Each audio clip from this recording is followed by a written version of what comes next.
Amen. Kamusta naman po ang ating pagdiriwang ng Noche Buena?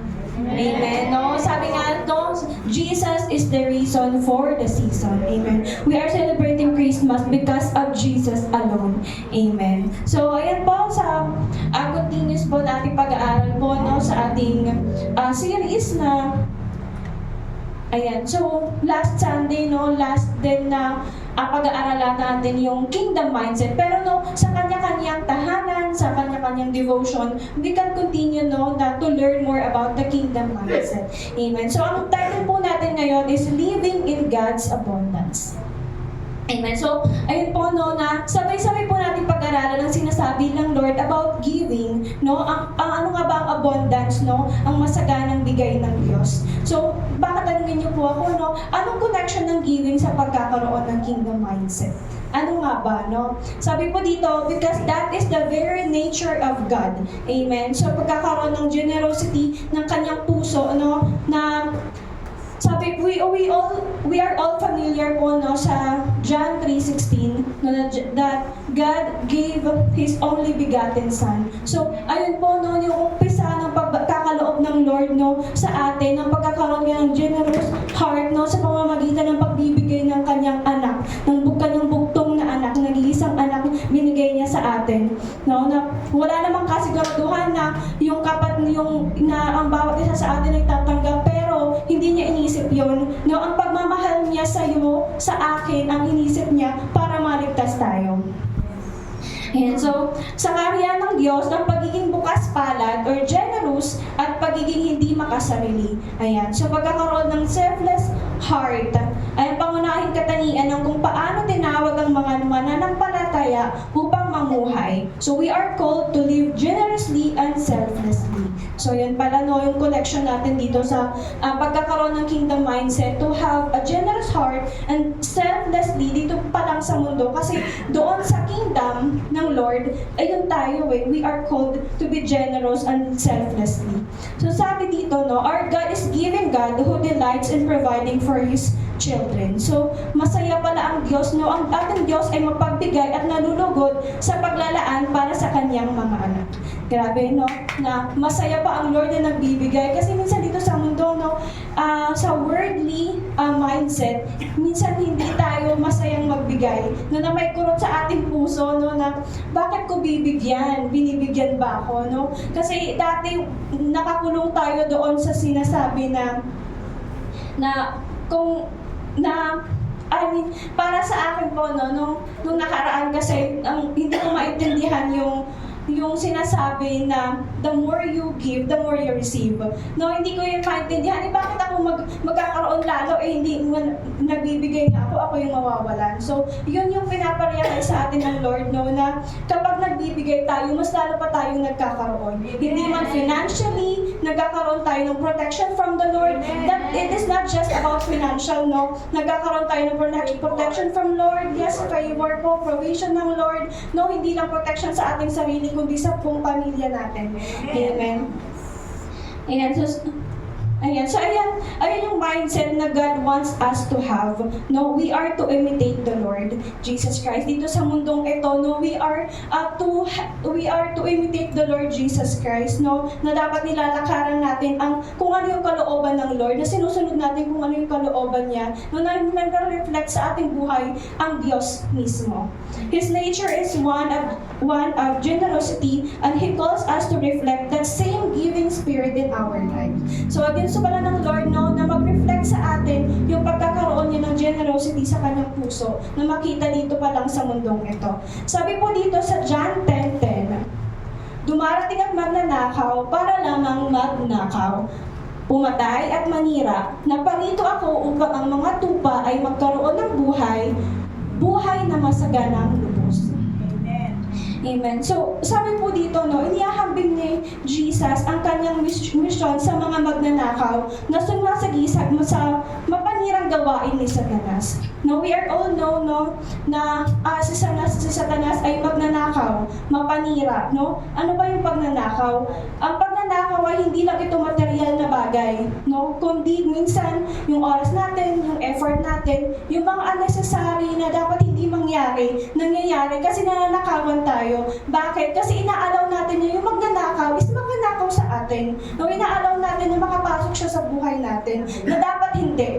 example mo, no, na napupunta ka dapat sa gawain, no? Kaso, meron kang pending na labahin or pending na mga gawain, hindi mo mapupuntahan kasi meron kang obligasyon sa inyo, no? Or meron kang gawain sa inyo, no? Hindi natin nalalaman na nanakawan tayo ng knowledge, nanakawan tayo ng Word of God, na dapat nakakarinig tayo ng oras na yon. Ano yung nanakaw sa atin, no? Yung pagkakaroon mismo ng karunungan tungkol sa Diyos, na dapat para sa iyo yung message na yun, makatanggap ka ng message na yun, hindi mo natanggap. Bakit? Kasi mas inuna mo yung mga bagay dito sa mundong ito.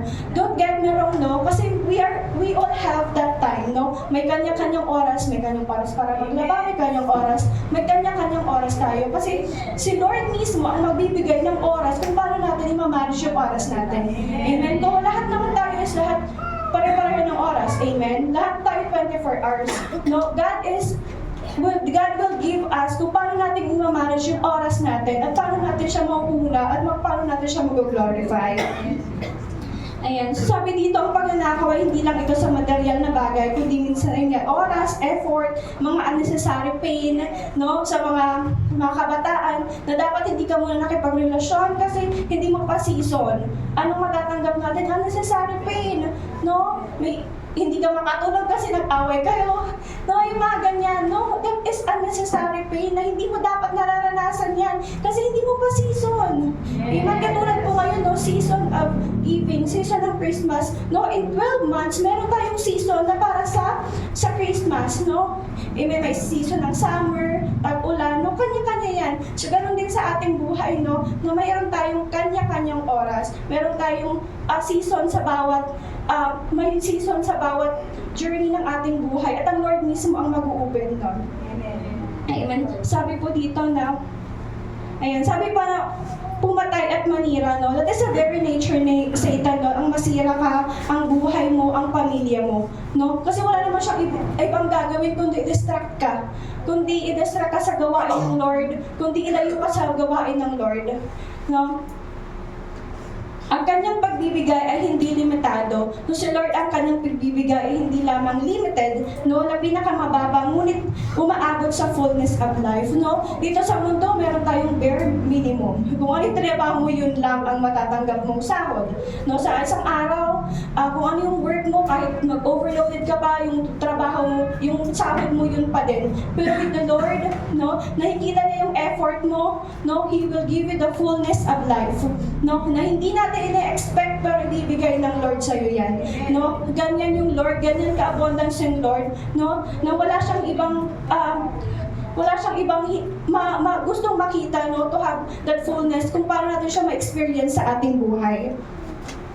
Sabi, nag-uumako na biyaya at pabor. Amen. So, ayan. So, ang ganyan God wants us to have that nag-uumako na biyaya at saka yung pabor, no? Gusto ma-experience ng Lord yung pabor na yan, no? Kung tayo ay magtatapat.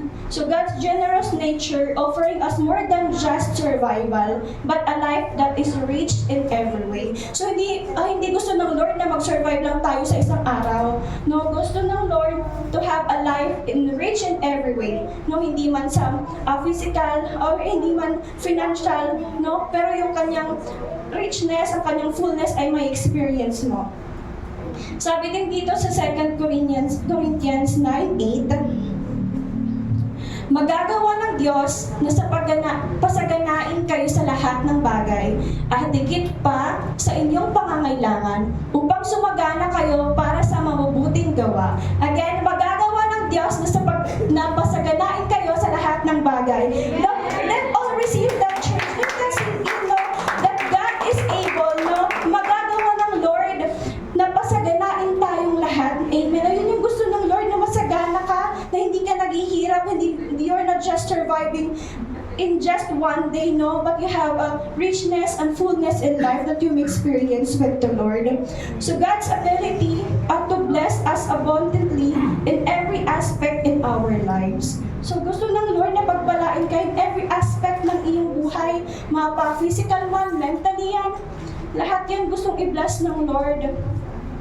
sabi din dito, no, na ina-assure nito sa atin na ang Diyos ay naglalaan hindi lamang ng ating kailangan, kundi sa kasaganaan kung tayo ay kasangkapan sa kanyang mabuting gawa. Ayan, so makakaranas tayo ng kasaganaan sa Lord kung tayo mismo ay ginagamit sa mabuting gawa ng Lord. Kung ginagamit tayo ng Lord, napaka-imposibleng hindi ka pagpalain ng Lord kung ginagamit ka ng Lord. Amen. Ayan, amen. So nakikita, walang hindi makikita ang Diyos. Nakikita niya lahat ng effort mo, lahat ng iyak mo, lahat ng sakripisyo mo sa Kanya, nakikita niya ng Lord. Hindi man yan makita ng kapatid mo, hindi man yan makita ng dito sa church, no? Pero makikita ng Lord yun. Amen. Amen. Makikita ng Lord ang puso mo. Ayan, so His generosity enables us to be generous towards another. Ayan, so nag-enable yung ating pagiging generous, no? Nag-enable, yung kanyang pagiging generous, nag-enable para maging generous din tayo sa ibang tao. Reflecting His giving nature. Ayan, so kaya naman i-encourage tayo ng verse na ito na magtiwala sa Diyos. Amen. Sa kanyang plano, sa kanyang provision, dahil alam natin that God is able. Sabihin nga natin sa katabi natin, God is able. God is able. Amen. Di ba may kanta nga, no? Na kayang-kaya ni Jesus na tayo ay pagpalain. Amen. He will supply us with everything necessary to live out His calling. Ayun pala, si Lord din pala yung magsusupply ng mga pangailangan natin para magawa natin yung calling natin. Amen. So, nandun yung protection ng Lord, nandoon yung pag-iingat ng Lord para magampanan natin at magawa natin kung anong calling ng Lord sa atin. Ang gawin lang natin, sagutin yung calling na yon, to have a obedience heart, no? Makakaranas tayo ng kasaganaan na nagmumula sa Lord. No, ayan, so bilang pagtatapos po, ang ating Diyos ay isang mapagbigay at masaganang Diyos. Amen. Na nalulugod sa pagbibigay sa kanyang mga anak. Ayan. So, masaya ang Lord na nagbibigay sa atin. Bakit? Kasi nakikita niya ang puso ng bawat isa. No? Masaya siyang magbigay kasi nakikita niya yung effort mo, nakikita niya yung bawat sakripisyo mo. Hindi siya yung magbibigay na hindi siya masaya. Magbibigay siya kasi masaya siya. No? Mag-overflow yung cup mo in front of your enemy because the Lord Himself will see, no? Kung paano mo siya sinusunod. Again, He offers not only physical provision, but also the fullness of His spiritual life. His abundant nature calls us to reflect His generosity in our own lives, sharing what we've received with others. Ayan, so kung ano man yung na-receive natin, financial mo ito, Word of God, i-share natin sa iba, no? I-share natin doon sa nangangailangan. Alam naman natin na mas marami pang nangangailangan dun sa salita ng Word, na salita ng Lord na ma-share ng magandang balita. Amen. Sabi dito, no, habang pinagdiriwang natin ang kaloob ng buhay ng Diyos sa pamamagitan ni Jesus Christ, pinapaalala sa atin na ang kanyang pagbibigay ay walang hanggan. Ayan, amen. So wala hanggang pala kasi alam naman natin no, kung gaano kayaman, gaano kasagana ang Lord, no, na walang hanggan siyang magbigay. Hindi natin na-expect pero binibigay ng Lord, no. God works in a very mysterious way, no, na hindi natin maisip na kayang gawin yun ng Lord. Hindi natin maisip na kaya pala to, no. Ayun yung gagawin natin, no, magtiwala tayo sa Lord dahil alam natin, no, yung buhay niya nga, pinalay sa atin, kahit walang kasiguraduhan na tatanggapin siya. Amen. But hindi siya nag-hesitate, no. He gave His life para sa atin, para sa akin, no. Amen. Ang kasaganaan ng Diyos ay isang palaging paanyaya na mamuhay ng may pasasalamat, pagtitiwala at pusong sabik na pagpalain ang iba sa parehong paraan na pinagpala niya tayo. Ayan, so kung paano pinagpala tayo ng Lord, ganun din naman, pagpalain din natin yung iba, no, na masalang nangangailangan. Amen. Ayan, so nabanggit ko po kanina, no, na hindi lamang about financial ang ibibigay ng Lord kung tayo ay nagbibigay, no, nagbibigay tayo ng effort, nagbibigay tayo ng oras natin, no, andun yung protection ng Lord sa ating strength. Amen. So yung provision ng Lord, pag-iingat, no.